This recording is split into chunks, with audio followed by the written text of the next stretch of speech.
சிந்திக்க ஒரு கதை.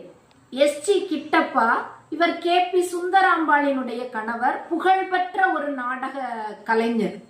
ஆனா இவர் 2ஆம் கிளாஸ் வரை தான் படிச்சிருக்காரு. ஆனா மேடை நாடகங்கள்ல பாடல் பாடுறதுல இவருக்கு நிகர் இவரே அப்படின்ற அளவுக்கு மிகவும் திறமை வாய்ந்தவர்.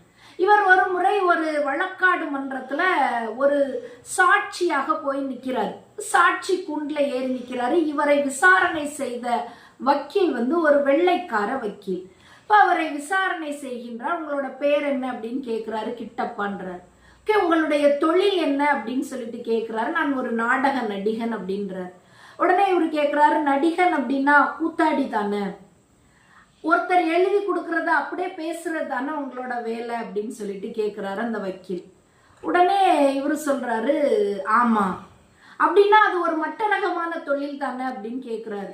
உடனே இவர் ரொம்ப நிதானமா சொல்றாரு, எங்க அப்பா செய்யற வேலையை விட ஒன்னும் இந்த வேலை அவ்வளவு மட்டரகமான ஒரு கேவலமான ஒரு வேலை கிடையாது அப்படின்றாரு. உடனே அந்த வெள்ளைக்கார வக்கீல் கேட்கிறாரு, அப்படி உங்க அப்பா என்ன தொழில் செய்யறாரு அப்படின்னு கேட்கிறாரு. இல்ல வேண்டாம், இந்த சபையில நான் அதை சொல்ல விரும்பல, அது நல்லா இருக்காது அப்படின்றாரு.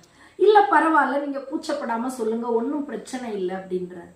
உடனே இவர் சொல்றாரு, எங்க அப்பா உங்களை மாதிரிதான் ஒரு வக்கீல் தொழில் செய்து கொண்டிருக்கின்றார் அப்படின்னு சொல்லிட்டு சொல்றாரு. இப்ப இந்த வக்கீலுக்கு தூக்கி வாரி போட்டுடுச்சு. என்னடா இவன் நம்ம தொழில் மேலேயே கை வச்சுட்டானே அப்படின்னு சொல்லிட்டு. உடனே அவர் கேட்கிறாரு, சரிப்பா, எதை வச்சு நீ இப்ப இந்த தொழிலை, இந்த வக்கீல் தொழில மட்டரகமான ஒரு தொழில் அப்படின்னு சொல்லிட்டு சொல்ற அப்படின்றாரு. உடனே கிட்டப்பா அதற்கு பதில் சொல்கின்றார், நாங்களாவது ஒருவர் எழுதி கொடுத்தத பேசி எங்களுடைய தொழிலை செய்கின்றோம். ஆனா நீங்க அப்படி கிடையாது. எந்த ஒரு விஷயத்தையுமே உங்களோட கண்ணால பார்க்காம உங்க கட்சிக்காரன் என்ன சொல்றானோ அதையே அப்படியே கேட்டுட்டு உண்மையாகவே நடந்தது மாதிரி நீங்க வாதாடுறீங்க பாருங்க, அதைத்தான் நான் மட்டரகமானதுன்னு சொல்றேன் அப்படின்னு சொல்லிட்டு சொன்னாரு. இப்ப இந்த உலகத்துல ஒரு தொழிலுக்கு இன்னொரு தொழில் கேவலமானது கிடையாது. எல்லா தொழில்களுமே உயர்வான தொழில்கள் தான். தொழிலால் எதுவுமே இங்க வேறுபாடே கிடையாது.